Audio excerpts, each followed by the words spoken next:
I sit in my apartment, scrolling aimlessly through my phone, half watching a rerun of some forgettable sitcom when I hear the familiar ping.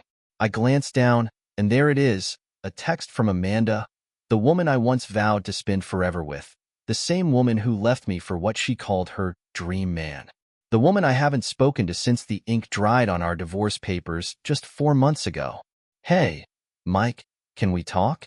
It's the kind of message you'd expect from an old friend after drifting apart, not from an ex-wife who shredded your life with a few well-chosen words and a packed suitcase.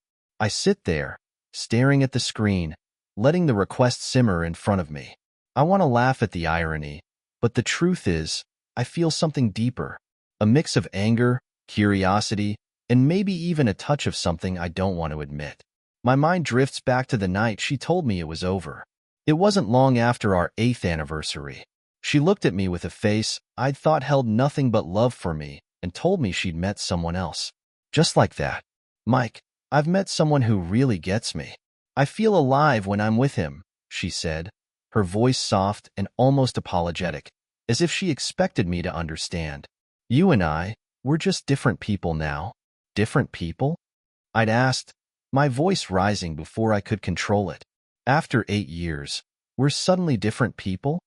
Amanda nodded, her eyes avoiding mine. I don't mean to hurt you, Mike, but I have to live my truth. My truth. It was the first time I'd heard her use a phrase like that. She'd been working with some fancy executive coach at her new job, someone who spouted all this self-love and authenticity nonsense. I should have known then that something was up. The late nights, the work trips that seemed to multiply, the sudden distance between us. It all made sense once she said his name. I'll never forget it. Derek.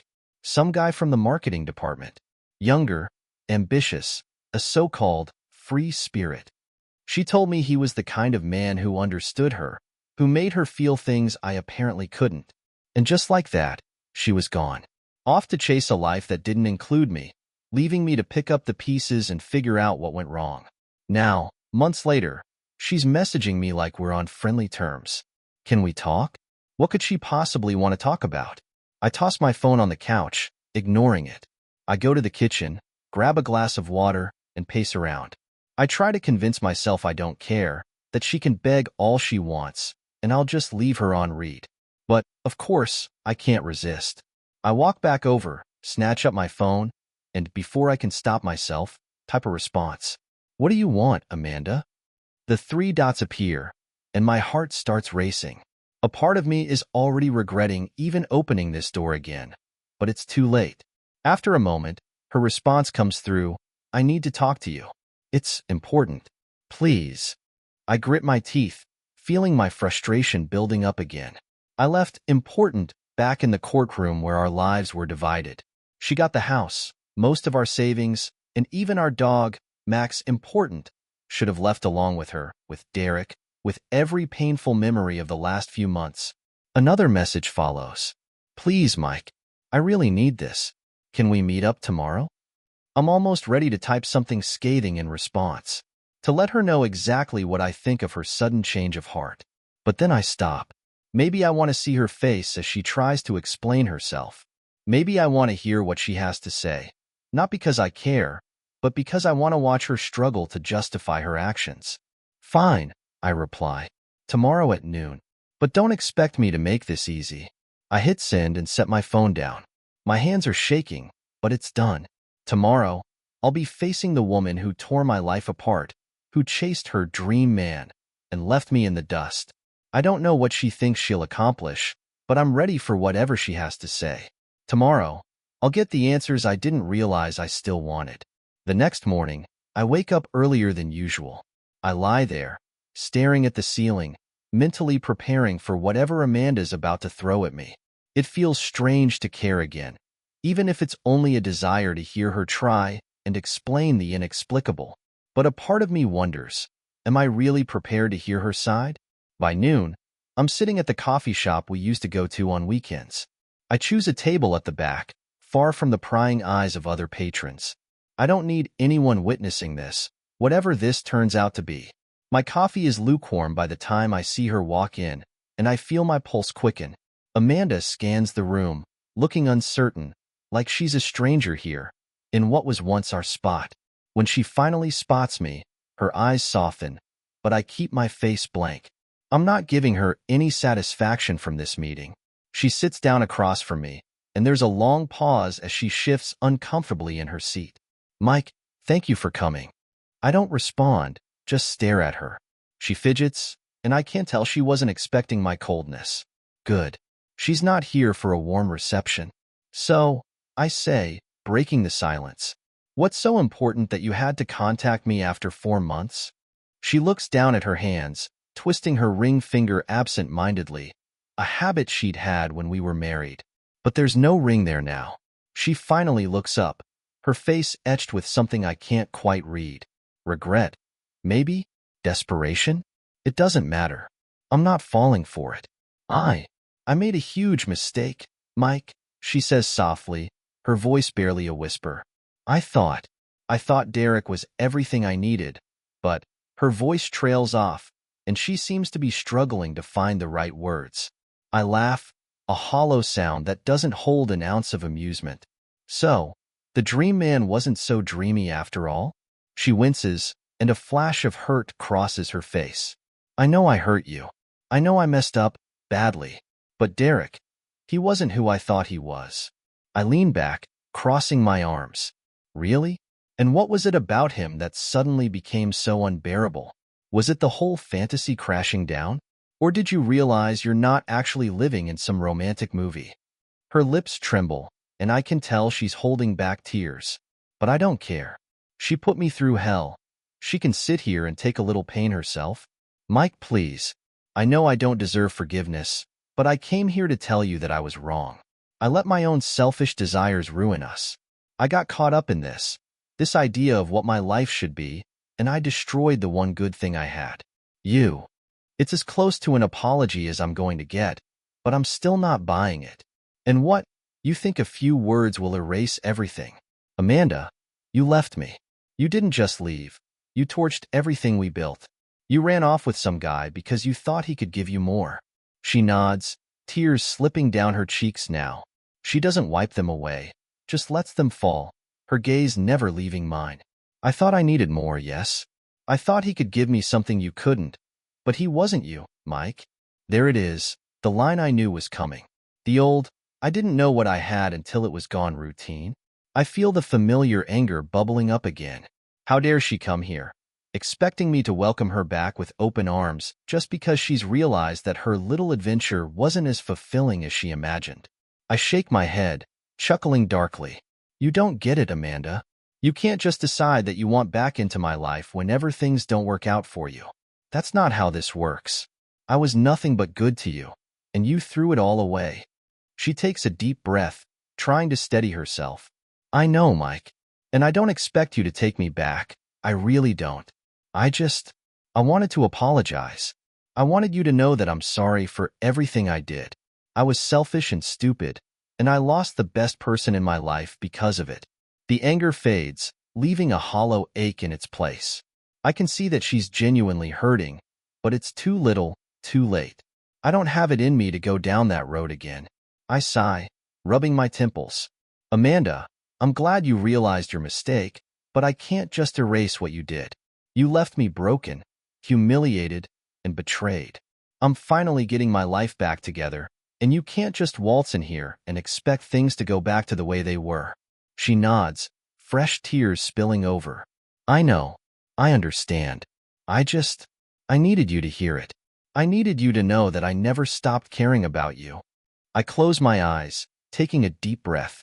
I spent months grieving, trying to accept that the woman I loved was gone. And here she is, trying to claw her way back into my life. But I'm not the same person she left. I've grown stronger, tougher, and maybe a little colder. Opening my eyes, I meet her gaze, steady and unwavering. Amanda, I appreciate the apology. Really, I do. But it changes nothing. What's done is done. She nods, swallowing hard. She seems to be trying to keep herself together, but her face crumbles. I understand, Mike. I'm so sorry. I look at her, the woman I once loved, now a stranger filled with regret.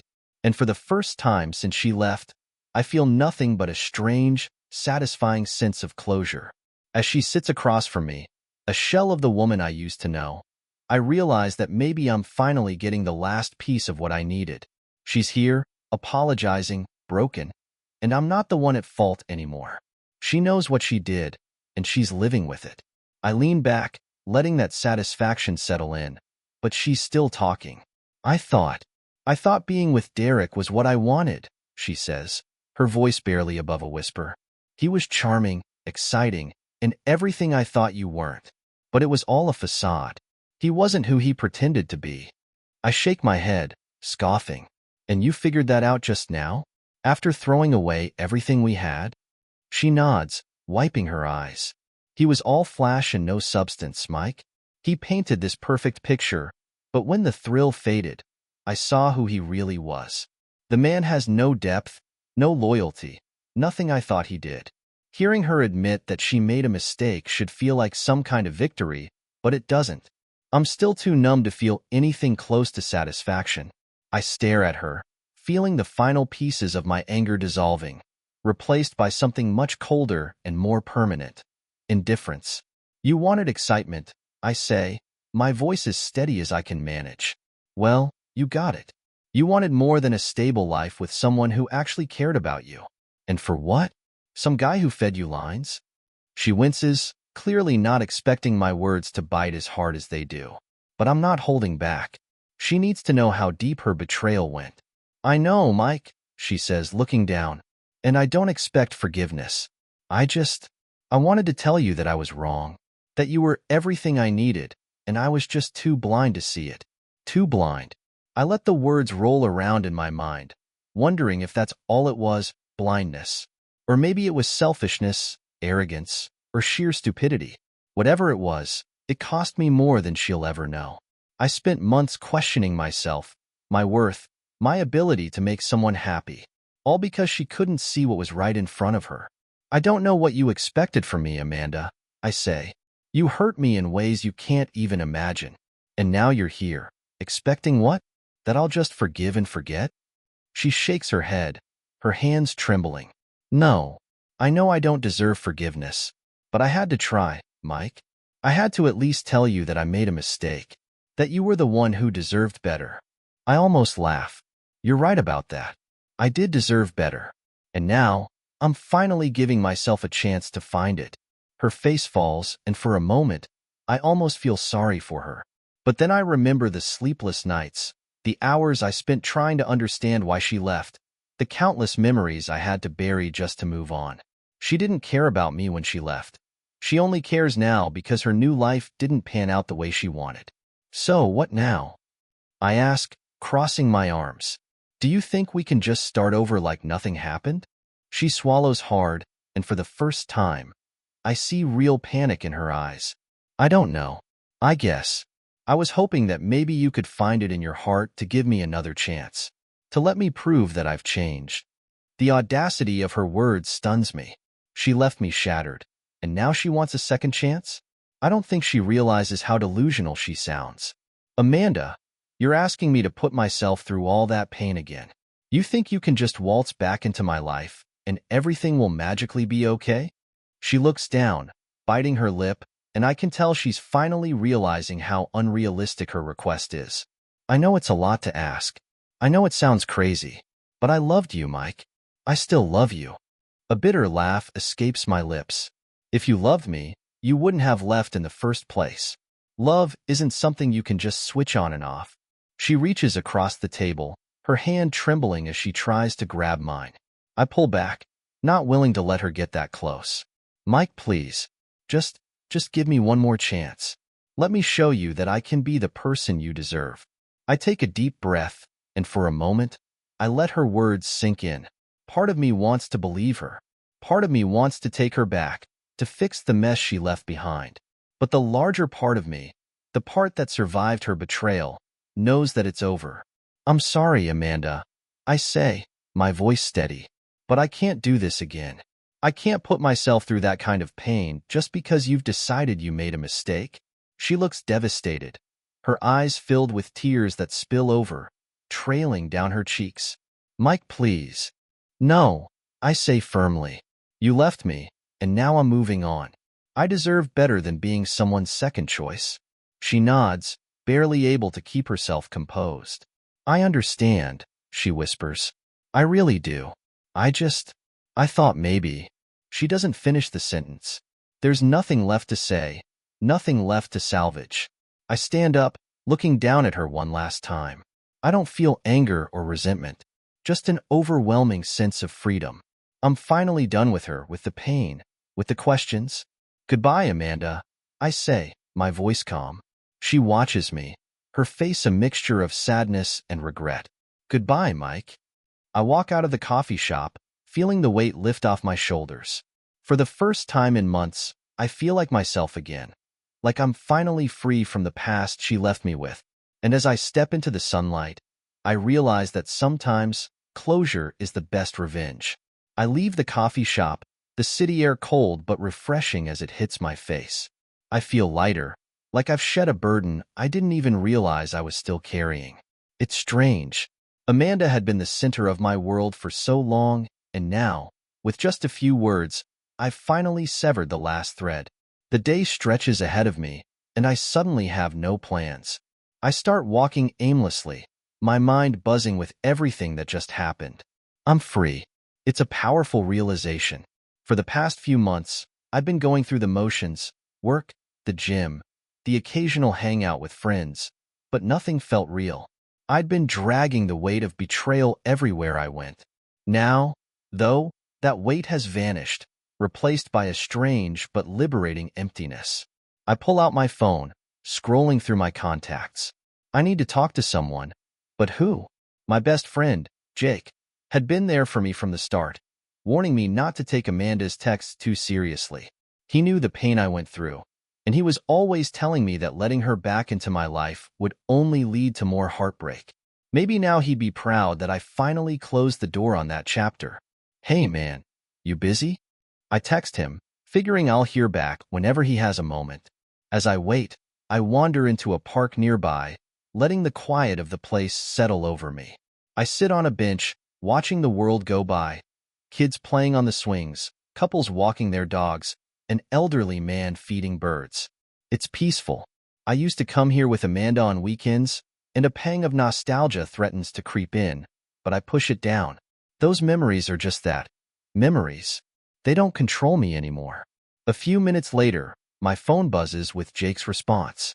Not busy. What's up? Without thinking, I call him. He picks up on the second ring, his familiar, easygoing voice greeting me. Hey, what's going on? I take a deep breath, feeling a mix of relief and pride. I did it, Jake. I met up with Amanda, and I told her we're done. Really done. There's a brief pause, and then he laughs, a genuine, proud laugh that makes me feel like I've just crossed some invisible finish line. Well, I'll be damned. You actually did it. How do you feel? I lean back on the bench, the weightless feeling growing stronger. Honestly, I feel free. It's weird, but I don't feel angry anymore. I just feel done. That's because you are done, Jake says, his voice steady. You finally let go, man. You don't owe her anything, not even your anger. That's how you know you've moved on. I nod, even though he can't see me. He's right. Amanda may have hurt me, but she doesn't have a hold on me anymore. I tell him about the conversation, about how she begged for another chance, how she cried and tried to make me believe she'd changed. Classic move, he says. They always come back when they realize the grass isn't greener. I chuckle, feeling the truth of his words. Yeah, well, it took me a while, but I finally saw through it. She wasn't sorry because she missed me. She was sorry because her new guy didn't live up to her fantasy. Exactly, Jake agrees. And now you're finally free to do what you want, to focus on yourself. So, what's next for you? The question catches me off guard. What's next?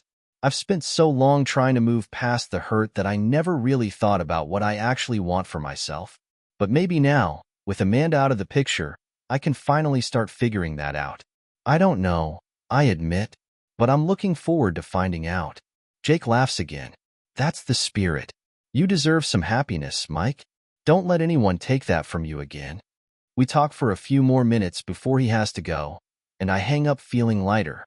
His words echo in my mind. You deserve some happiness.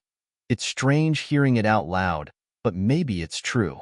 Maybe I've been holding back, afraid to let myself be happy because of what Amanda did. But now I have a chance to rewrite everything. As I leave the park, a sense of purpose fills me. I don't know where life will take me next, but I know one thing. I'm ready. I'm done looking back, done reliving the past. Amanda is just another chapter, and now it's time to start a new one. For the first time in months, I feel like I'm finally moving forward. I head home with a strange mix of energy and calm. The apartment feels different somehow, lighter, almost like I've just moved in. The couch where I'd spent countless nights lying awake, replaying Amanda's words and wondering what I did wrong, now looks like just a couch. The kitchen, where I used to make her favorite dinners and try to make things right when we had fights, is now just a place to make food. It feels like a blank slate, a space that belongs only to me. I toss my keys onto the counter and sit down with a sense of quiet determination. There's so much I used to enjoy that I let go of while I was with her. Before we got married, I was an avid hiker, always planning weekend trips to nearby mountains or lakes. Amanda never really enjoyed the outdoors, so I stopped going. Now, thinking about it, I realize I've been waiting for something to give me permission to get back to it, to dive into my own interests again. Today, I've given myself that permission. An hour later, I'm on my laptop, looking up hiking trails nearby. I start bookmarking routes I've been meaning to explore, planning out my next few weekends. I even find a group of hikers who meet up every Saturday for different trails around the state. Without thinking too much about it, I join the group, signing up for a hike next weekend. My phone buzzes just as I close the laptop. It's a message from my sister, Kelly. We haven't spoken much since the divorce. She was never a fan of Amanda, always suspicious that Amanda saw our marriage as a stepping stone to some grander dream. I always defended Amanda back then, thinking Kelly was just being overly protective. Now, I see she might have been right all along. Kelly's text is short and direct, her typical style. Hey, heard from Amanda? She keeps asking about you at family dinners. Wanted to check in. I shake my head, laughing under my breath. Amanda's keeping tabs on me? It seems ridiculous, but then again, maybe she's realized she truly messed up. I reply to Kelly, letting her know we spoke and that it's over, really over this time. Her response is quick. Good for you, Mike. Come over for dinner sometime soon. We all miss you. I hadn't realized how much I distanced myself from everyone, but now that Kelly's inviting me, I feel a pang of guilt. I let my world shrink after Amanda left, keeping everyone out while I wallowed in my own misery. I text her back, telling her I'll take her up on the invitation. It's time to reconnect with the people who've always been there for me, the ones I neglected while trying to make things work with Amanda. The next few days, I focus on getting back to the basics of my life. I work out more consistently, cleaning up the apartment, and getting rid of the things that remind me of Amanda. Old photos, gifts, even the mug she always used. With each item I discard, I feel a weight lifting, as if I'm finally making this space mine alone. Saturday rolls around, and I find myself awake at the crack of dawn, lacing up my boots for the hiking trip. The morning air is cool, and the city is quiet, just the way I like it. By the time I arrive at the trailhead, a small group of hikers is already there, chatting and stretching in preparation. They greet me warmly, their easygoing camaraderie a welcome change from the tension I'd grown accustomed to in recent years. The trail is challenging but exhilarating, winding up through dense trees and along rocky paths that overlook miles of untouched forest. As I climb higher, I feel my worries slipping away, replaced by a sense of freedom and accomplishment. It's not just about reaching the peak. It's about reclaiming the parts of myself I'd given up along the way. Every step feels like I'm pushing further away from the pain of the past, the disappointment, and the questions that once consumed me. At the top, I sit on a large rock, taking in the vast view stretching out before me. The others are scattered around, taking photos, eating snacks, and chatting, but I sit alone, savoring the peace of the moment. There's a stillness here that I haven't felt in a long time, a silence that fills me with a deep sense of contentment. For the first time in months, I'm not thinking about Amanda. I'm not replaying our last conversation or questioning what went wrong. I'm here, in this moment, surrounded by the beauty of nature, and I feel whole. Something I didn't think was possible after everything I went through. As we make our way back down the trail, a few of the hikers strike up a conversation with me, sharing stories about their favorite hikes and inviting me to join them again. I agree, realizing that this group might just be the new start I've been looking for. A chance to build connections outside of the ones Amanda and I shared. By the time I get back to my car, I'm exhausted but happy. The kind of happiness that doesn't come from anyone else, but from doing something for myself. I drive home with a newfound sense of purpose, a quiet assurance that I'm finally moving forward, not because of anyone else, but because I'm ready. I pull into my apartment complex, smiling to myself as I think about the week ahead. I'm ready to see my sister, ready to start new routines, ready to explore new paths, literally and figuratively. And for the first time, the future doesn't feel like something to fear. It feels like an open trail, waiting for me to see where it leads. The week goes by in a blur, each day feeling lighter and freer. I finally take Kelly up on her invitation for dinner, and when Friday rolls around, I find myself genuinely looking forward to spending time with family. When I walk into Kelly's house, she greets me with a tight hug, her usual joking demeanor replaced by a rare moment of warmth. "It's good to see you, Mike," she says, squeezing my shoulder. "You look better. Happier." "I feel better," I admit, surprised at how natural it feels to say that out loud. "I think I'm finally starting to put everything behind me." She smiles, her relief clear. "It's about time. I was worried you'd be wallowing forever." We laugh, and as we settle into conversation, her husband, Matt, joins us, cracking a joke about how the prodigal brother-in-law has returned. We spend the evening reminiscing, eating Kelly's homemade lasagna, and catching up on everything I'd missed. I hadn't realized how much I needed this. The simple comfort of family, the easy laughter, the feeling of belonging. After dinner, we move to the living room, where Kelly brings out a photo album she'd been working on. She flips through pages of old family photos, and we laugh over the terrible hairstyles and awkward family vacations from years ago. Eventually, she reaches the last page, and there's a recent photo of me and Amanda, taken just last year at our family's Christmas gathering. My stomach twists for a second, but Kelly's hand is already on mine. "You don't have to keep this, you know," she says gently. "You can let it go." I nod, staring at the photo for a moment. Amanda is smiling brightly, her arm around me, and I'm there beside her, smiling too. It feels like I'm looking at a stranger, not the woman who left me shattered. "Let's get rid of it," I say, surprising even myself. Kelly tears the photo out, and without hesitation, I take it and fold it into my pocket.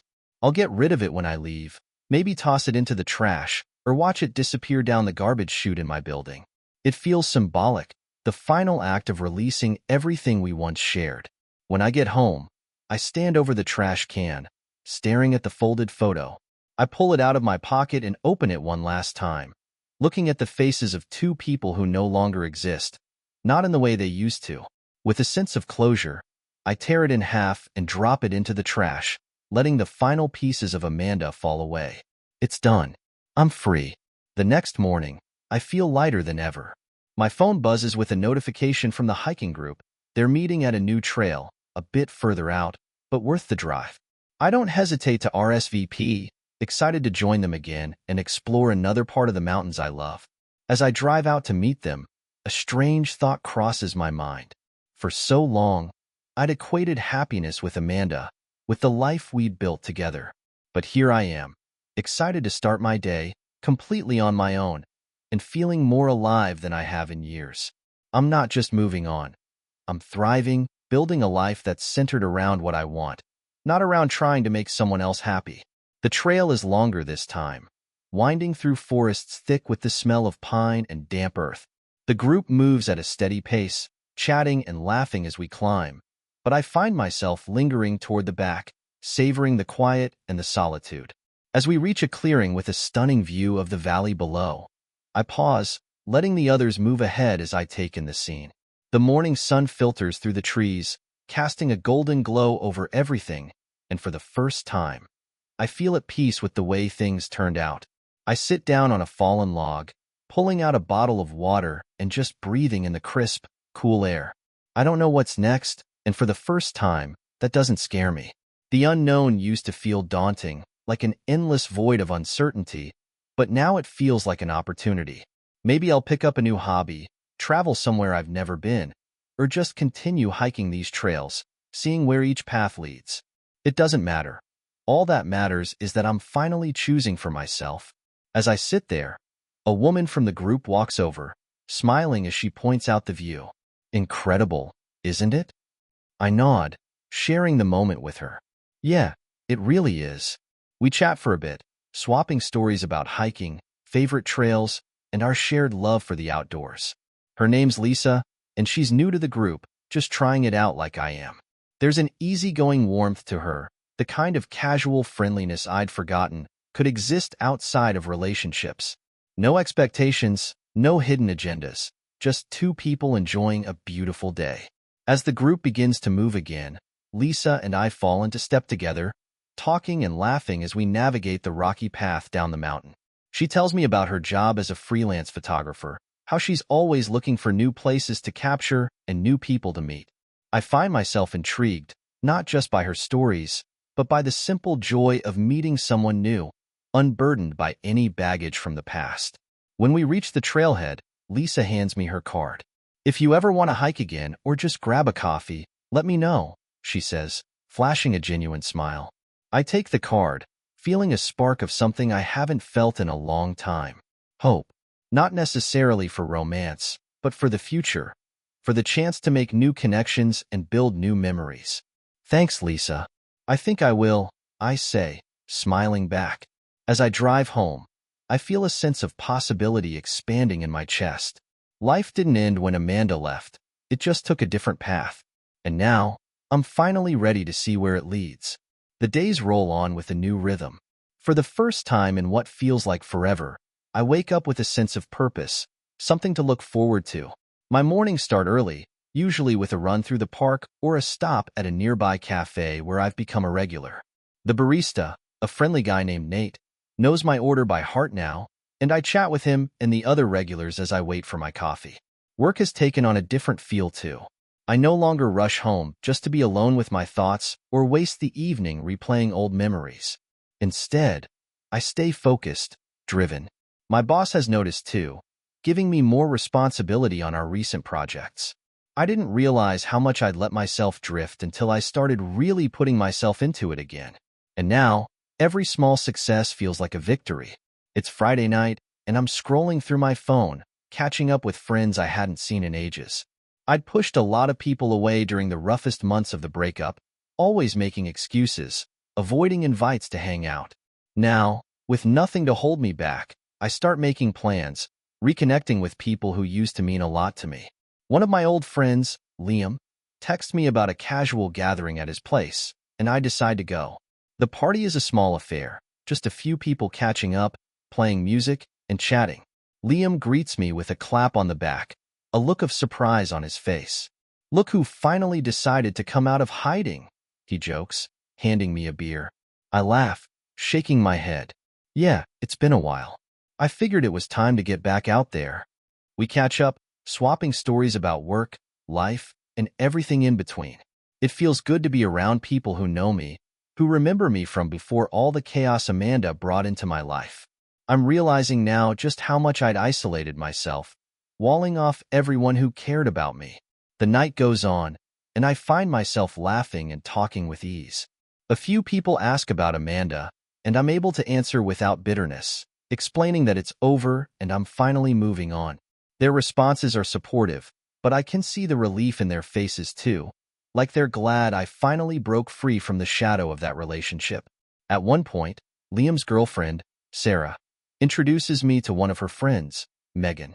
She's friendly and warm, with a sharp sense of humor that keeps me on my toes. We hit it off immediately, trading sarcastic comments and jokes that leave both of us laughing. You know, she says, leaning in a bit, it's nice to meet someone who's not trying too hard. Most guys here seem like they're either angling for something or trying to impress. I shrug, smiling. Guess I've had enough of trying to impress anyone. These days, I just want to be myself. She grins, her eyes twinkling. I respect that. You should stick with it.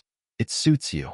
We end up talking for the rest of the night, sharing stories about our lives, our work, and our mutual love for hiking.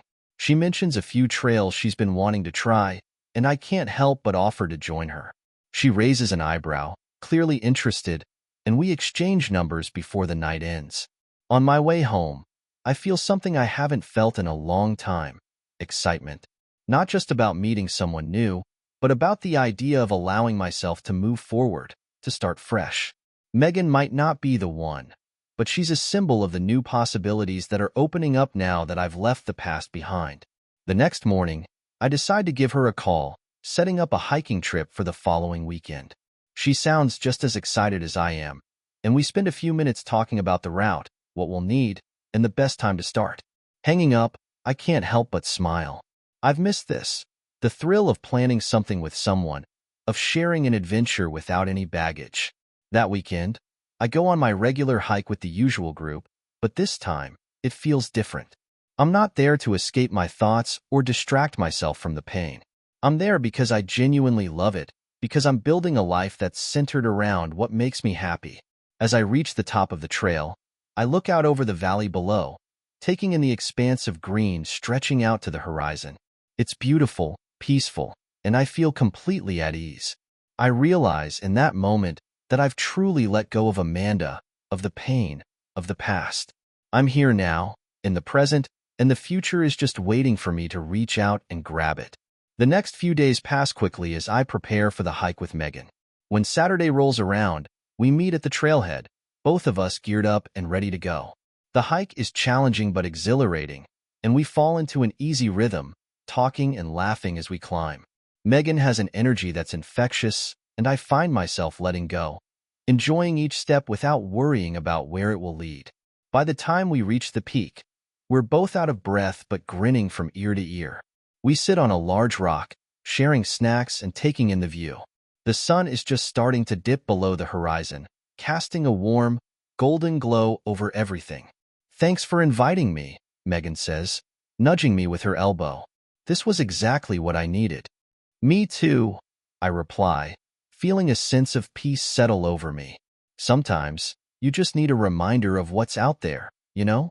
She nods, her gaze fixed on the horizon. It's easy to get caught up in the mess, to forget that there's more to life than what you've left behind. Her words resonate with me, and I nod in agreement. She's right. Life is full of paths, choices, and new beginnings, if you're brave enough to take them. And for the first time, I feel like I'm ready to face whatever comes next. The hike with Megan leaves me feeling recharged, like I'm finally stepping into the life I want, not the life I thought I had to live. Over the next few weeks, we keep in touch, meeting up now and then for a coffee or a casual hike. There's an easy flow to our friendship. No pressure, no expectations, just two people enjoying each other's company. It's refreshing, a welcome contrast to the emotional roller coaster I'd been on with Amanda. One evening, after a long day at work, I find myself smiling as I scroll through photos from my recent hikes, a couple of which Megan and I had taken together. Her humor shines through in each one, whether she's pulling a face behind my back or posing dramatically on some mountaintop, pretending to be on the cover of a hiking magazine. I laugh, feeling a warmth spread through me that I haven't felt in a long time. I don't know what this is yet, but it's genuine, and that's enough for now. I decide to reach out to Jake, the friend who'd stuck by me through it all, and catch up. We arrange to meet at our favorite bar, a low-key place with dim lighting and a classic rock playlist that never changes. Jake's already at a table when I arrive, a beer in his hand and a grin on his face. "Look who's back in the game," he says, clinking his glass against mine as I sit down. "Back in the game?" I laugh. "Not sure I'd call it that." "Oh, come on," he says, rolling his eyes. "You're hanging out with new people, you're out hiking every weekend, and I hear you even went to one of Liam's parties. Admit it, Mike.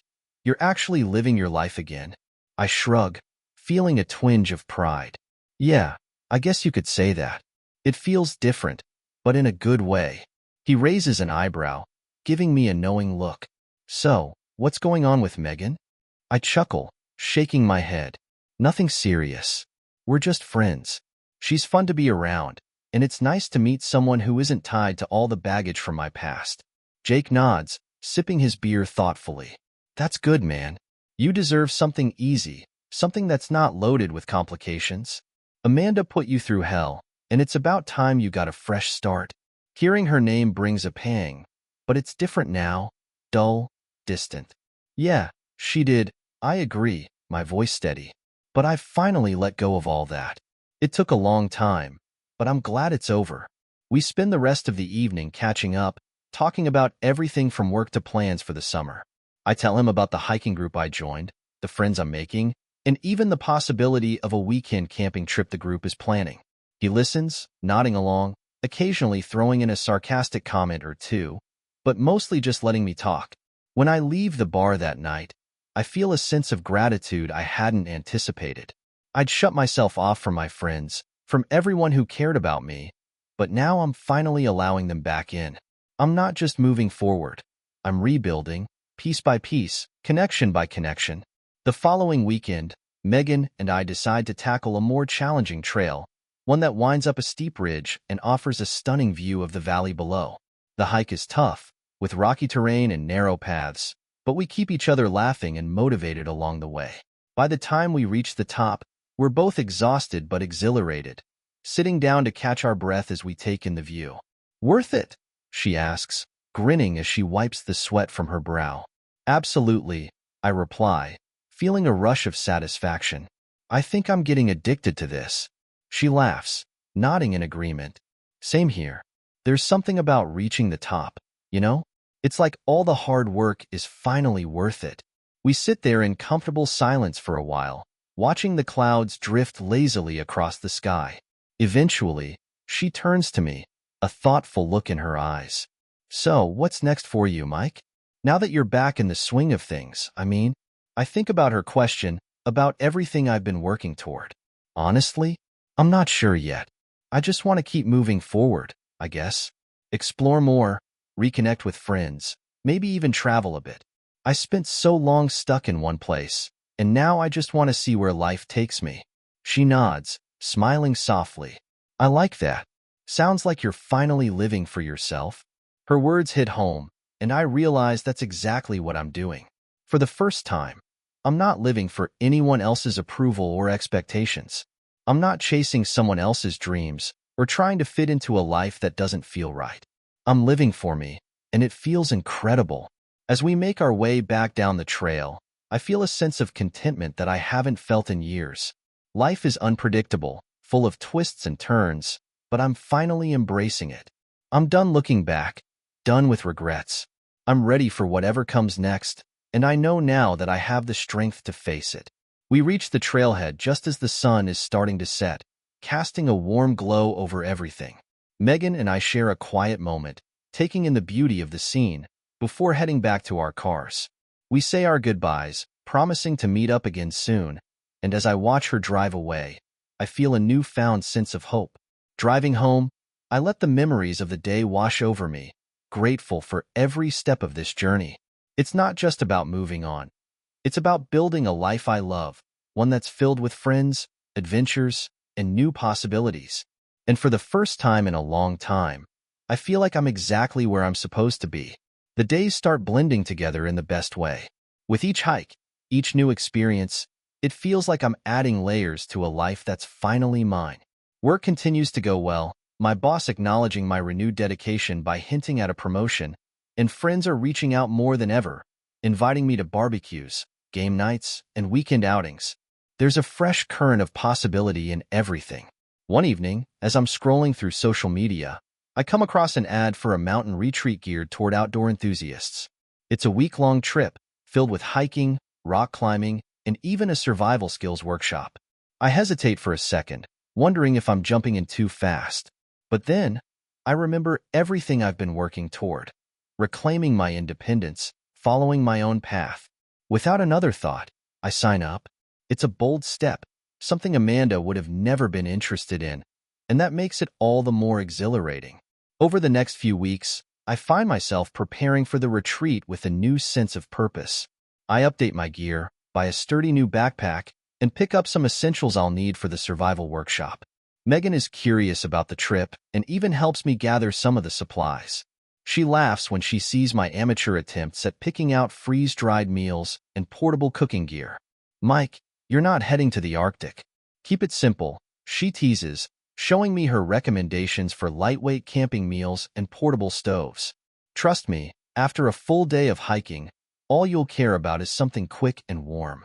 We spend the afternoon shopping, her light-hearted energy keeping me focused as we roam the aisles of the outdoor store. I'm grateful for her friendship, her knack for making everything seem simple and fun. By the end of the day, I'm fully equipped and more excited than ever. The night before the trip, I sit on my living room floor, double-checking my gear and packing everything carefully. My phone buzzes with a message from Megan. Asterisk, good luck out there. Don't let a bear eat you. Asterisk. I laugh, typing back. Asterisk, I'll try my best. Keep an eye on the news just in case. Asterisk. Her reply comes quickly. Asterisk, seriously, Mike. Have an amazing time. You've earned this. Asterisk. There's something about her words that makes me pause. I let them sink in, and for the first time, I feel like maybe I really do deserve this. A life of my own, filled with experiences that make me happy.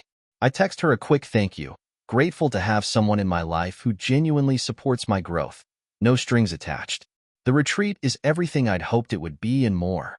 We're up at dawn each day, hiking new trails, pushing our limits with rock climbing and survival exercises. I learn how to make a fire with nothing but sticks and kindling, how to navigate without a map, and even how to build a makeshift shelter. It's challenging, but in the best way. Each evening, I'm exhausted but filled with a deep sense of accomplishment. On the third day, our group leader takes us to a remote spot overlooking a vast valley. The view is breathtaking, miles of untouched forest stretching out beneath us, framed by distant mountains. We sit in silence, letting the beauty of the scene wash over us, and I feel something shift inside me. It's a quiet realization, but a powerful one. I'm exactly where I'm meant to be. That night, around the campfire, I talk with some of the other participants. They're from all walks of life, engineers, artists, teachers, each with their own story, their own reasons for being here. I share a bit about my journey, about how I lost myself after my marriage ended and how I'm finally rebuilding, one step at a time. They listen, nodding in understanding, offering their own stories of resilience and growth. The camaraderie feels genuine, unforced, and I'm grateful to be part of something so raw and real. As the week goes on, I find myself embracing every moment, every challenge. The solitude of the mountains, the companionship of my fellow hikers, the thrill of pushing myself to new limits. It all feels like part of a larger journey, one that's leading me toward a future I never thought possible. On the final day of the retreat, as we prepare to head back to civilization, our group leader gathers us for one last talk. He reminds us that the real journey begins when we go home, that the lessons we've learned out here are meant to shape the way we live our everyday lives. Don't let the world rush you, he says, looking each of us in the eye. Take the time to live for yourself, to do the things that bring you joy. Life is too short to live by anyone else's standards. His words resonate deeply, echoing everything I've been working toward. I nod, silently promising myself that I'll carry this mindset with me, that I'll keep living for myself, on my own terms. As I drive back home, I reflect on everything that's happened since Amanda left. The pain, the anger, the healing. It's all led me to this moment, to a place where I can finally look forward without feeling weighed down by the past. I don't need anyone's approval or validation. I don't need to chase someone else's dreams. All I need is to keep moving forward, one step at a time. Back at home, I unpack my gear, smiling at the dirt and scrapes that now cover everything. A testament to the journey I've been on. I grab my phone, scrolling through photos from the retreat, each one a reminder of the resilience and strength I found in myself. A message pops up from Megan. Asterisk, survived the wilderness, I see. How was it? Asterisk. I type back. Asterisk, incredible. Learned a lot. Can't wait to tell you about it. Asterisk. She replies with a quick, let's grab a coffee this weekend. You can give me all the details. I smile, realizing that life is beginning to feel natural again. Like each day holds something new, something worth looking forward to. I'm not sure where this path will lead, but for the first time in a long time, I don't feel lost. I feel found, grounded in a life that's entirely my own. And with each passing day, I know I'm ready for whatever comes next. The weekend arrives quickly, and before I know it, I'm meeting Megan at a cozy coffee shop downtown. She waves when she sees me, grinning as she pats the seat across from her. The smell of coffee and freshly baked pastries fills the air, and I realize just how much I missed simple pleasures like this.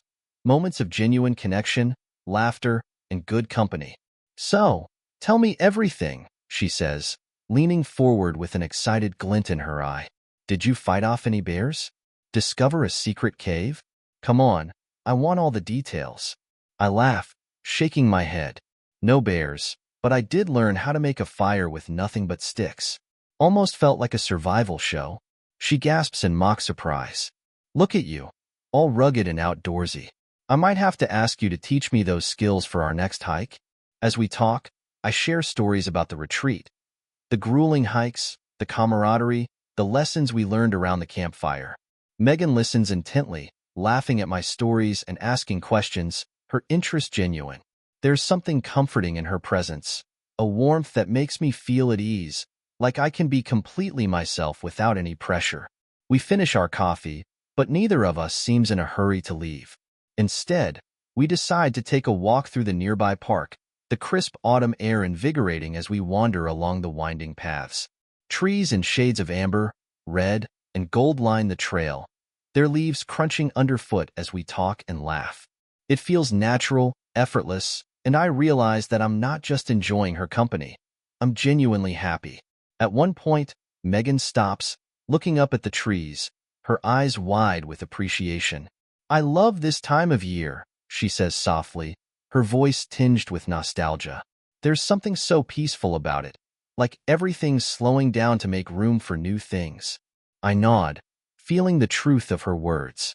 Yeah, it's like a reminder that change can be beautiful, that sometimes letting go is part of growing. She glances at me, a gentle smile on her lips. I'm glad you're finally letting go, Mike. I know it hasn't been easy, but it seems like you're finding your way again. Her words hit me with a warmth that's both surprising and comforting. Thanks, Megan. I don't know where I'd be if I hadn't started focusing on the things that make me happy, like hiking with you, for example. She grins, nudging me playfully. Good answer. And I'm glad you've come this far too. You deserve to be happy, Mike. We all do.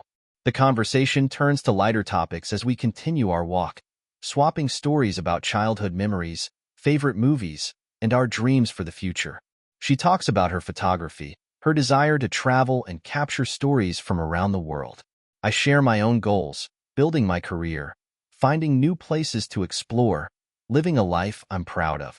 As the sun begins to dip below the horizon, casting a golden glow across the park, I realize I'm not just grateful for Megan's friendship.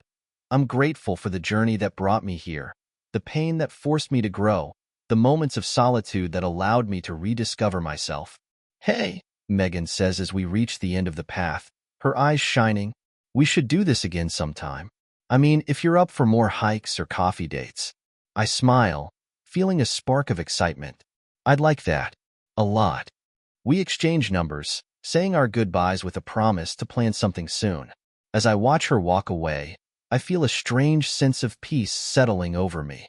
It's not about rushing into anything or seeking validation. It's about sharing moments with someone who appreciates life in the same way I do. Over the next few weeks, Megan and I fall into an easy rhythm. We meet up every now and then for coffee, a casual hike, or to try out a new spot around town. Our friendship grows naturally, unhurried, and I find myself looking forward to our time together. She's like a breath of fresh air, someone who challenges me to keep moving forward while also reminding me to enjoy each step of the journey. One Saturday, as we're hiking a particularly scenic trail, Megan pauses to snap a photo of the view. She hands me her camera, asking me to take a shot of her in front of the sprawling valley below. I snap a few photos, then hand the camera back, watching as she examines the shots with a satisfied grin. You're pretty good at this, she teases, nudging me. Maybe you missed your calling as a photographer. I chuckle, shrugging. Maybe, but I think I'll stick with hiking for now. Less pressure to make things perfect. She laughs, tucking the camera back into her bag. That's what I love about it. You don't have to be perfect. Just capturing the moment is enough. As we continue along the trail, I find myself thinking about her words, about how each moment doesn't have to be planned or forced. It's a revelation I've come to accept more and more each day, that life doesn't need to follow a strict path to be meaningful. When we reach the end of the hike, we sit on a rock overlooking the valley, sharing snacks and stories. The sun is warm on our faces, the breeze carrying the scent of pine, and I feel a profound sense of gratitude for everything that's brought me here. Megan's laughter, the beauty of the world around us, the freedom of living for myself, it all feels right. As we sit there, Megan glances over at me, her gaze steady. You know, Mike, I think you've changed a lot since we first met. It's like you're finally yourself. Her words take me by surprise, but I nod, understanding exactly what she means.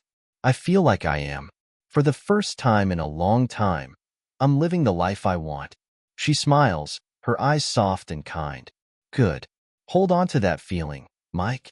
It's the best gift you can give yourself. We sit there in silence for a while, taking in the view, both lost in our thoughts. I don't know what the future holds, but for the first time, I'm okay with that. I'm not trying to rush ahead or chase a dream that isn't mine. I'm here, fully present, savoring each moment, each memory, each step forward. And as the sun begins to set, casting a golden glow over everything, I know that I've finally found my way home, not to a place, but to myself. In the days that follow, my life settles into a comfortable rhythm. Work, hikes with Megan, reconnecting with friends, and finding new passions. Each day feels like a fresh start, and with each moment, I feel myself growing more confident, more grounded in who I am. I never would have imagined that I'd come out on the other side of everything feeling stronger, but here I am, not just surviving but thriving.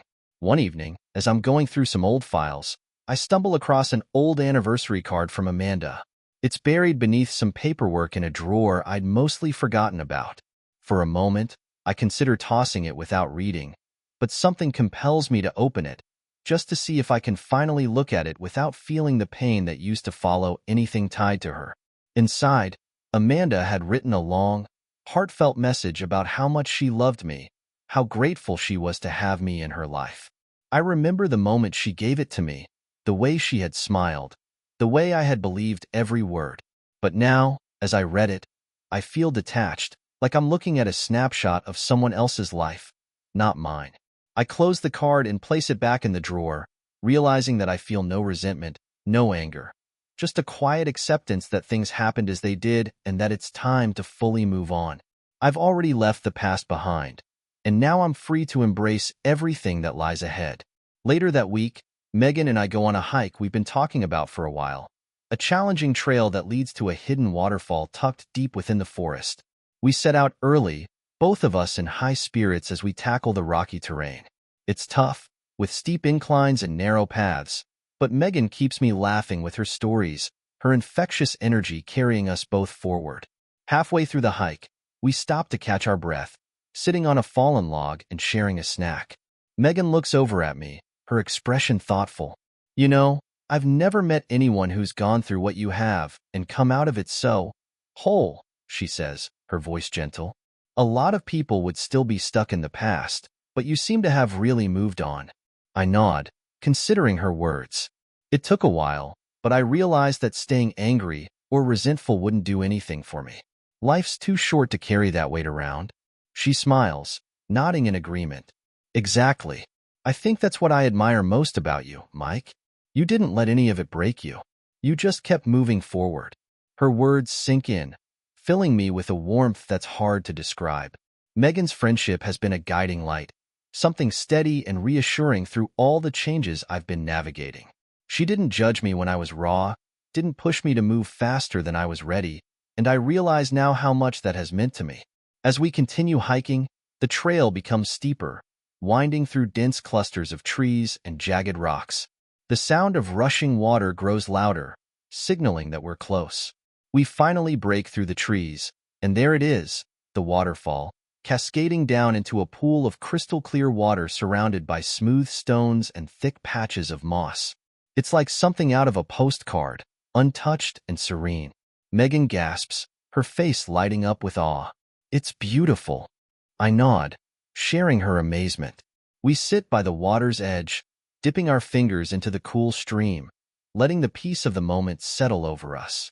There's something sacred about it, as if we found a hidden sanctuary, a place where the worries of the world can't reach us. As we sit there in comfortable silence, Megan glances over at me, a soft smile playing on her lips. You know, Mike, I think you found your place. Not just here, but in your life. You seem more complete. Her words strike a chord, and I realize she's right. I feel whole in a way I never thought possible. I used to think I needed someone else to complete me, that my happiness was tied to being in a relationship, but I've learned that real happiness comes from within. It's about building a life that feels true to who I am, that's filled with things and people I genuinely love. Yeah, I say, nodding slowly. I think I have. We stay by the waterfall for a while, letting the sound of the rushing water drown out everything else. Eventually, we decide to head back, and as we make our way down the trail, I feel lighter, more at peace than ever. In the days that follow, life continues to surprise me in small but meaningful ways.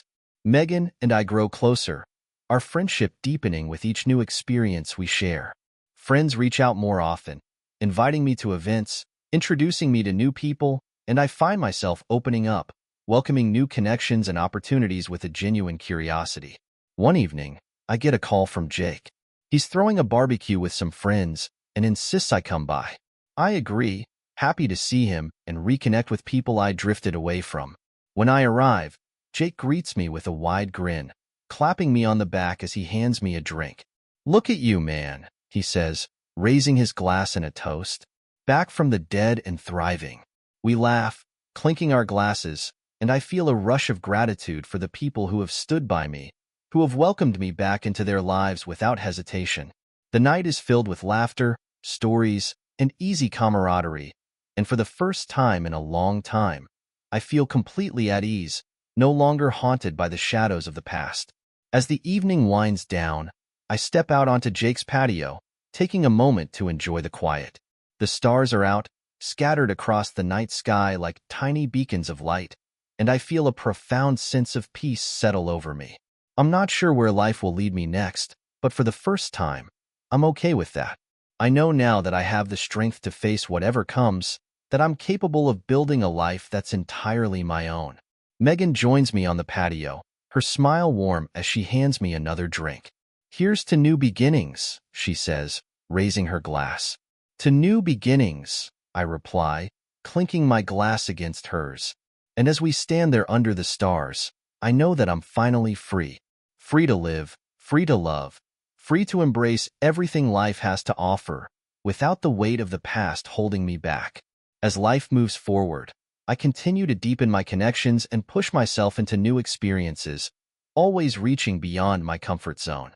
Megan and I keep hiking, exploring new trails, sharing quiet moments, and building memories that feel effortless and genuine. Our friendship has become one of the most meaningful parts of my life, a constant source of joy, laughter, and support. But lately, I sense something shifting between us, a subtle change in how she looks at me, in the way her hand lingers on my arm a little longer than before. One afternoon, after a long hike, we decide to grab lunch at a small cafe near the trailhead.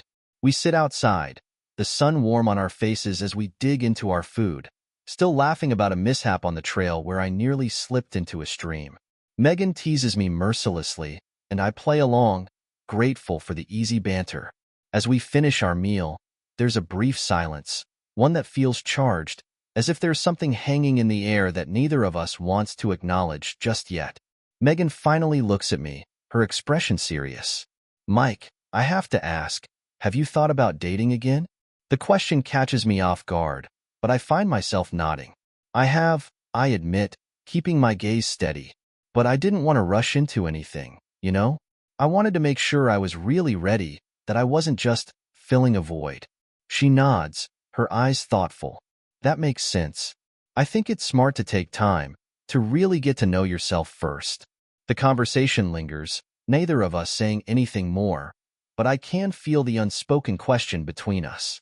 I wonder if she's asking because she's interested in more than friendship, or if she's simply curious. But I don't push it. I want whatever happens between us to feel right, to unfold naturally, not forced or rushed. Later that evening, I can't stop thinking about her question, about the way her eyes softened when she asked. I realize that Megan isn't just my friend anymore. She's someone I deeply care about, someone who's been there for me in a way no one else has. She's become a central part of my life, a source of happiness and comfort, and I can't deny that my feelings for her have started to grow beyond friendship. Over the next few days, I decide to explore these feelings, to see where they lead.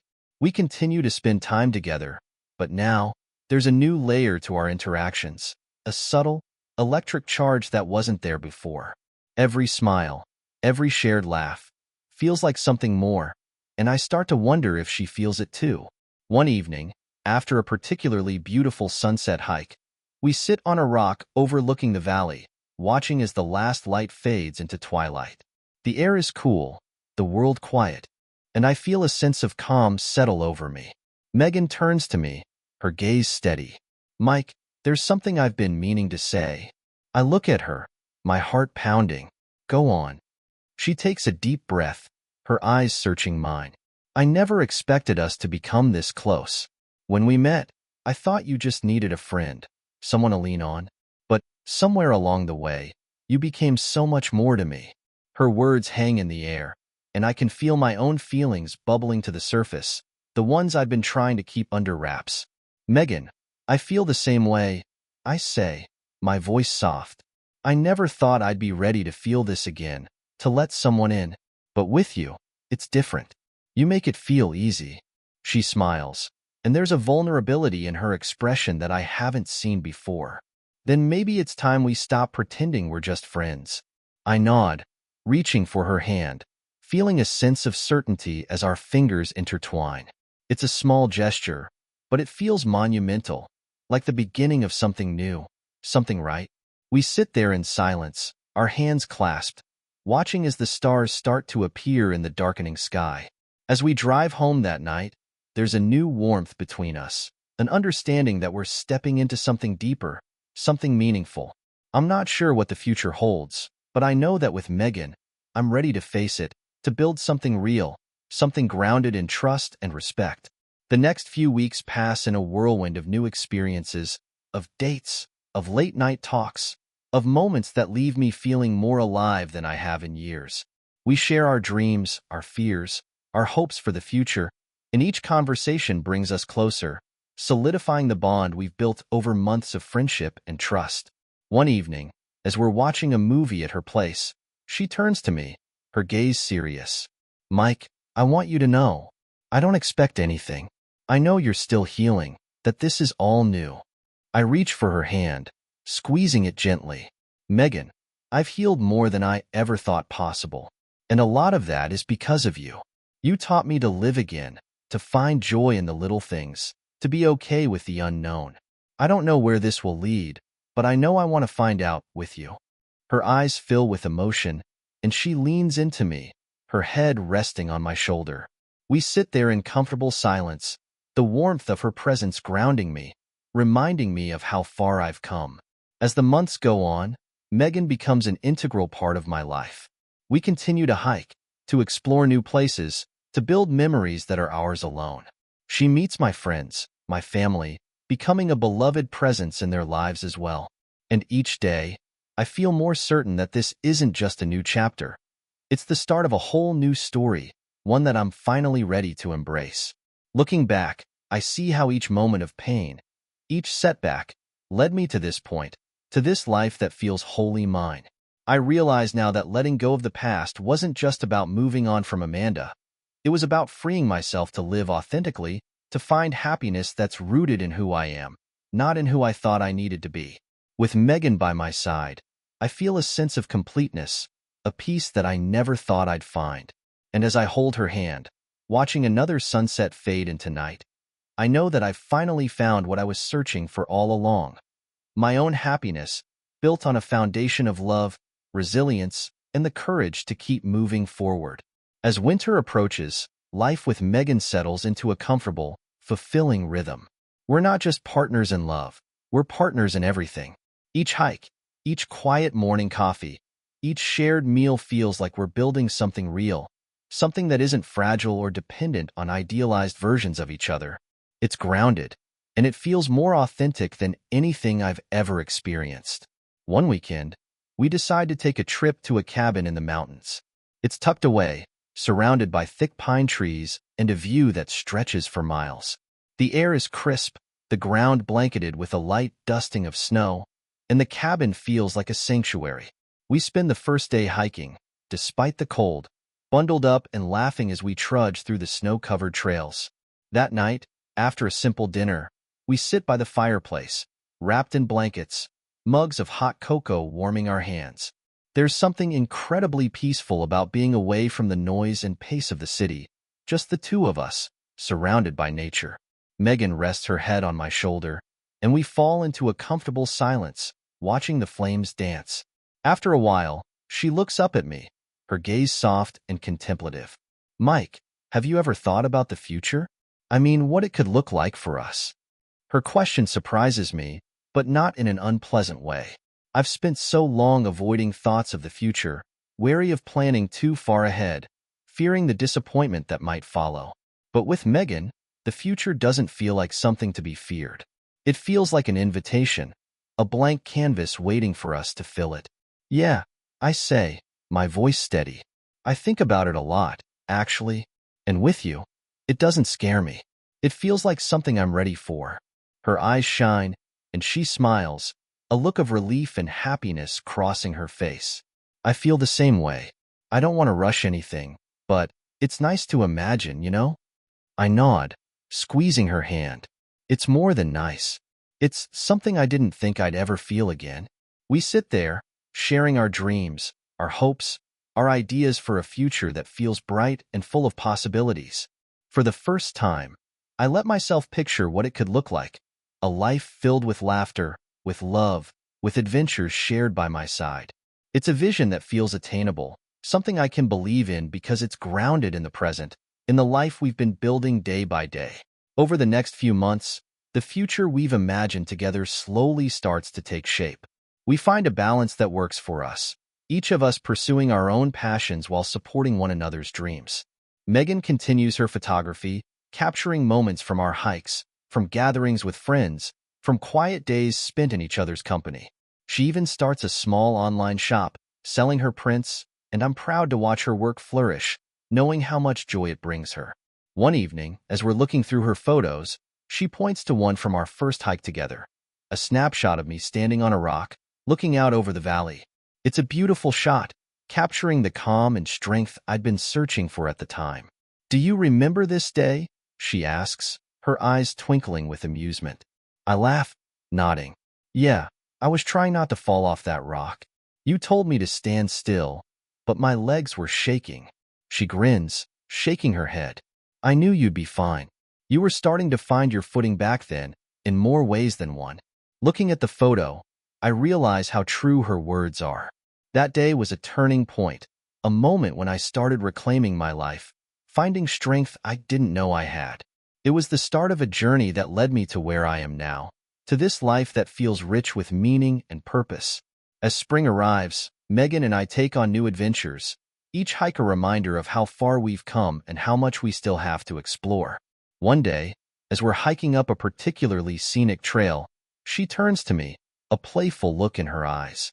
"You know," she says, "I think we've conquered enough of these trails. Maybe it's time we start planning something bigger." I raise an eyebrow, intrigued. "Bigger, huh? Like what?"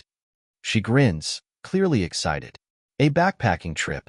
Something that takes a few days, where we can camp under the stars, carry everything we need, and just live off the land for a while."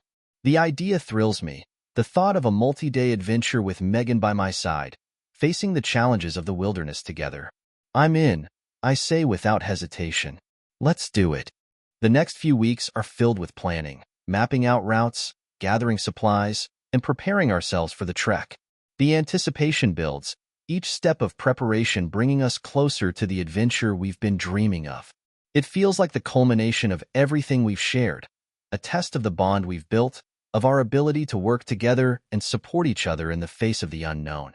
When the day finally arrives, we set out with our packs, feeling the weight of our supplies, but also the lightness of excitement. The trail is rugged, winding through dense forests and along cliffs that offer breathtaking views. We navigate each twist and turn with a shared sense of purpose, each mile bringing us closer to our goal. At night, we set up camp under the stars, the vast sky stretching above us, reminding us of the beauty and wonder of the world around us. We cook a simple meal over a portable stove, sharing stories and laughter as we eat, and when we're finished, we lie back, gazing up at the stars in awe. Megan reaches for my hand, her fingers warm against mine. "Thank you for this," she says softly, "for being part of this journey with me." I turn to her, feeling a surge of gratitude and love. "Thank you, Megan, for being my guide, my partner, and for reminding me that life can be beautiful even after everything I went through." We share a quiet moment, the world around us fading into the background as we hold each other close. In that moment, I realize that this is everything I've been searching for, a life filled with love, with adventure, with someone who truly understands me. As we drift off to sleep under the stars, I feel a sense of peace settle over me, knowing that I've found my place, my person, and my purpose. It's a journey that took me through heartbreak, through loss, through countless moments of doubt, but I've emerged on the other side stronger, more resilient, and more alive than ever. And as I close my eyes, I know that this is only the beginning of the life we're building together, one that's grounded in love, in trust, and in the unshakable belief that we're exactly where we're meant to be. Morning dawns early, with the gentle rustle of leaves and the soft call of birds waking us in our tent. The air is crisp and filled with the smell of pine, and as I sit up, I feel an overwhelming sense of peace. Megan stirs beside me, her face relaxed, a smile playing on her lips even in sleep. For a moment, I just watch her, grateful for the journey that led us here, for the shared resilience that brought us both to this quiet, sacred place. We pack up our camp slowly, savoring every moment in the forest, the way the sunlight filters through the trees, casting long shadows and making everything glow with the warmth of dawn. It feels like we're the only people in the world, and I wouldn't have it any other way. As we shoulder our packs and set off down the trail, Megan glances at me with a mischievous smile. "So," she begins, "now that we've survived our first multi-day adventure, what's next on our list?" I chuckle, thinking back to all the plans we'd casually thrown out during our late-night conversations. "Maybe a road trip along the coast," I suggest. "We could camp on the beach, hike the cliffs, make our way down south and explore all those hidden spots along the way."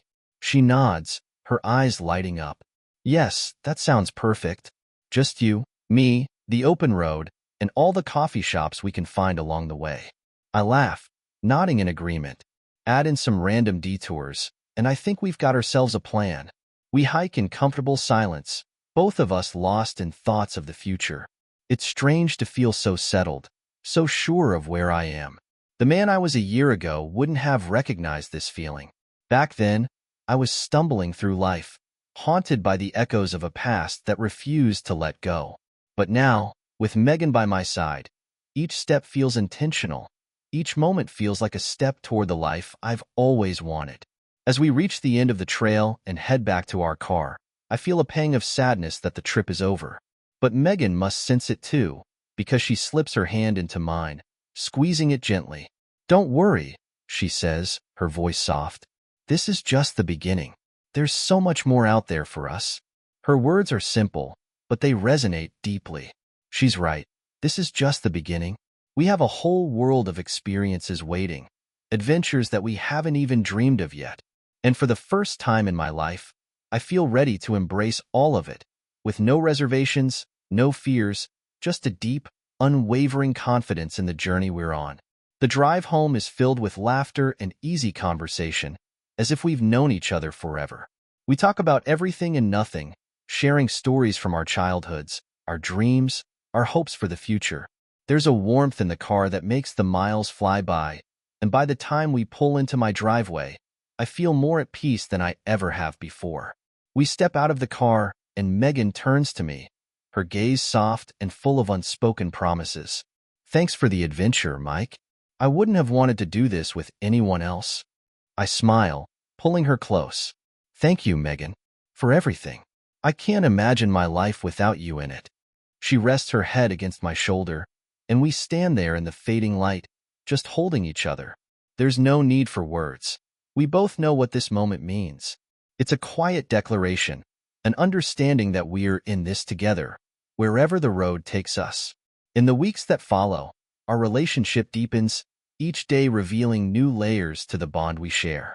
We go on more adventures, sometimes planned, sometimes spontaneous, always embracing the unknown with open hearts. Megan continues her photography, capturing moments that tell our story, and I find myself joining in, learning the art of seeing the world through her lens. One day, as we're sorting through her latest batch of photos, she shows me a shot of us from our last hike.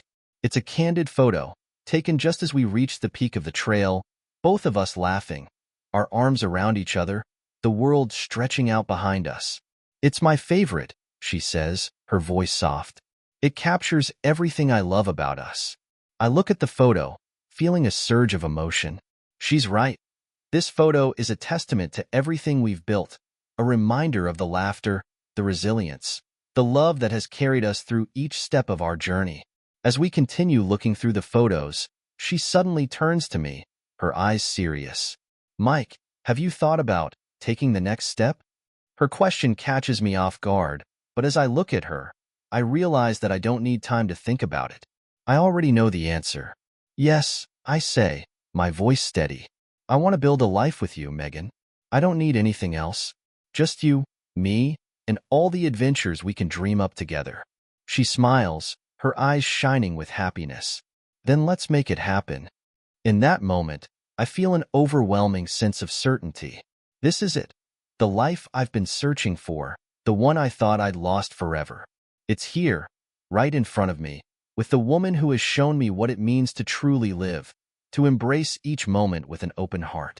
The next few months fly by, filled with plans, with dreams, with quiet moments of joy. We move in together, creating a home that reflects both of us, a space filled with love, laughter, and memories that we'll cherish for years to come. Each day feels like a gift, a reminder of the journey that brought us together, of the resilience that carried us through. And as I stand by her side, watching another sunset fade into night, I know that I've finally found my place, my person, my purpose. This is the life I've always wanted, one that's grounded in love and trust, and in the belief that together we can face anything. The months roll by, and Megan and I find ourselves settling into a life that feels beautifully ordinary yet full of meaning. Our days are woven with shared routines, quiet mornings spent reading, evenings cooking together, and weekends filled with exploration. Each day reveals a new layer of our bond, and the sense of comfort we've built feels unbreakable. One weekend, we're at a family gathering for my sister Kelly's birthday. Megan fits right in, laughing with my family, swapping stories, even joining in on some of my family's more eccentric traditions. Watching her interact with everyone fills me with pride, a deep sense of gratitude that she's now part of my life in every way. Kelly catches my eye at one point, giving me a knowing smile, the kind that says she's thrilled to see me genuinely happy. Mike, Kelly says later, pulling me aside, I haven't seen you this happy in years. She's the real deal, isn't she? I nod, smiling. Yeah, she really is. I don't know how I got so lucky. She laughs, nudging me playfully. Lucky? Don't sell yourself short. You went through a lot to get here, and you deserve every bit of happiness coming your way. Her words stay with me as the evening winds down. Megan and I leave, walking hand in hand through the cool night air. The stars are bright, and there's a peaceful stillness around us as we head home, our quiet neighborhood asleep under the glow of streetlights. Back home, Megan curls up on the couch, flipping through a travel magazine she picked up recently. She has this ritual of dog-earing pages of places she'd like to go, jotting down notes and ideas. I sit beside her, glancing over her shoulder as she circles a photo of a stunning, lake surrounded by mountains. What's that? I ask, resting my chin on her shoulder. It's Lake Louise, she says, her voice full of awe. I've always wanted to go there. It's supposed to be one of the most beautiful spots in the world. I smile, an idea forming in my mind. Then let's make it happen. Let's go there. Just you, me, and those mountains. Her eyes light up, and she grins, clearly excited. You mean it? Absolutely, I reply, feeling a thrill at the thought of embarking on another adventure with her. We'll plan it out, make it the trip of a lifetime. The weeks that follow are a whirlwind of planning, booking flights, researching trails, and gathering supplies. The anticipation builds, and with each detail we finalize, I feel the familiar excitement of being on the brink of a new adventure. It's not just about the destination. It's about sharing the experience with someone who feels like home. Finally, the day arrives, and we board our flight, both of us giddy with excitement as we head toward a place we've only seen in photos. When we arrive at Lake Louise, the sight of the turquoise water surrounded by towering peaks takes my breath away. It's more beautiful than I could have imagined. A place that feels both sacred and surreal. We spend our days hiking, exploring hidden trails, capturing every moment with Megan's camera, and marveling at the untouched beauty around us. At night, we return to our cozy cabin, warming up by the fire, talking late into the night about our dreams and plans for the future. There's something about the vastness of the landscape, the stillness of the mountains, that brings everything into perspective, reminding us of how lucky we are to have found each other. On our last evening, we hiked to a quiet spot overlooking the lake, watching as the sun sets, casting a golden glow over the water. I take her hand, feeling the weight of the moment, the sense that this is more than just a trip. It's a milestone, a symbol of everything we've built together. Megan, I say softly, turning to face her, this past year with you, it's been more than I could have ever dreamed. You've shown me what it means to live fully, to love without fear, and I don't ever want to be without you. Her eyes well up with emotion, and she smiles, squeezing my hand. I feel the same way, Mike. You've changed my life in ways I never thought possible.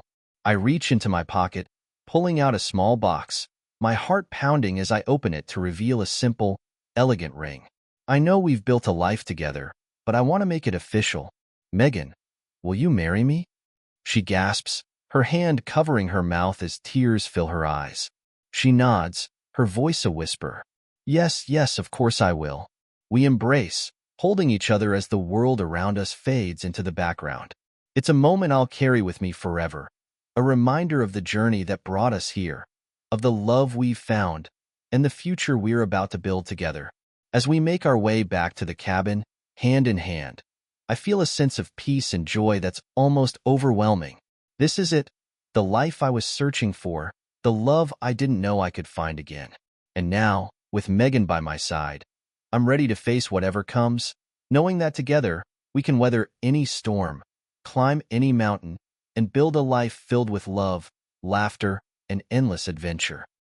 Thanks for sticking with us until the end. If this story resonated with you, make sure to subscribe for more intense tales of love, betrayal, and personal growth. We dive deep into the complexities of relationships, exposing the raw emotions and dramatic moments that define them. Your likes and shares help us reach others who may need to hear these stories. So, smash that like button, share this video, and join our community of people navigating their own relationship battles. Together, we can shine a light on these challenging experiences. See you in the next one.